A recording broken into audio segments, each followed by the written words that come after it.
In the year 2020, in the middle of a pandemic, in the middle of lockdowns, I guess we all found our different ways of getting through the year.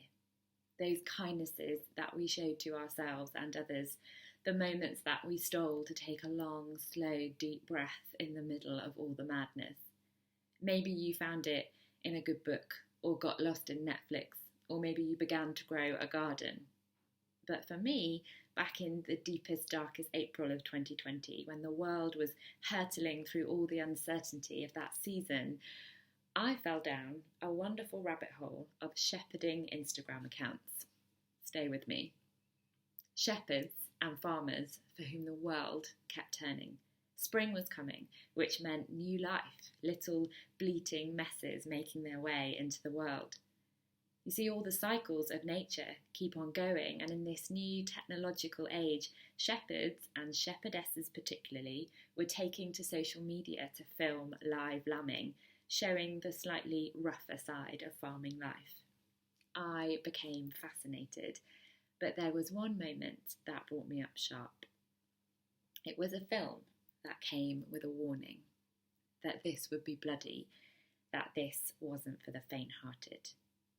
A lamb, stillborn, dead, but body still warm, skin still wet, and I watched as this tender-handed farmer skinned it, one fluid motion from neck to backside. And this fresh skin is pulled over the body of another living newborn lamb, an orphan, rejected at birth by its mother. This pathetic creature is covered in the skin and sinew of a dead lamb. I watch transfixed as this cloaked baby is presented to the mother of the dead lamb, and she smells her own in the borrowed skin. This is flesh of her flesh. The smell of this bloodied body she knows, and because she knows it, she lets it in. She adopts it. She welcomes it home. And I find myself weeping because this is a picture of the Lamb slain for us. This is who Jesus is. This is who we are. We come orphaned, rejected, bleating, helpless into this world, though we don't always know it. And the heavenly Lamb isn't some accidental death. His death is no miscarriage of justice. The cross is a chosen sacrifice.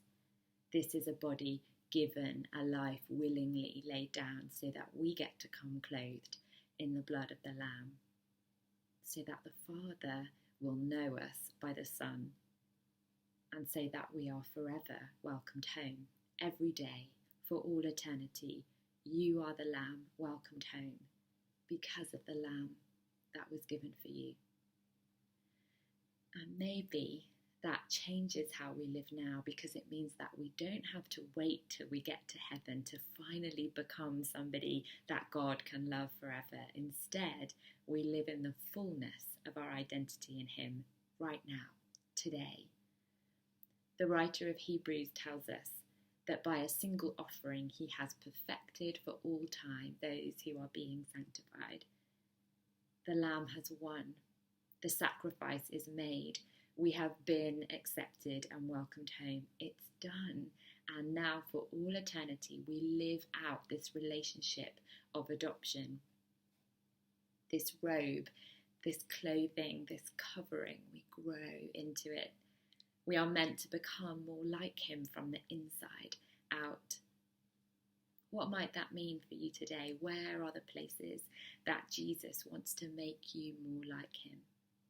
Will you cast yourself into His care, into His ways, into His plans, trusting and knowing that for all eternity you are held, secure, adopted into the promise of the Father's love?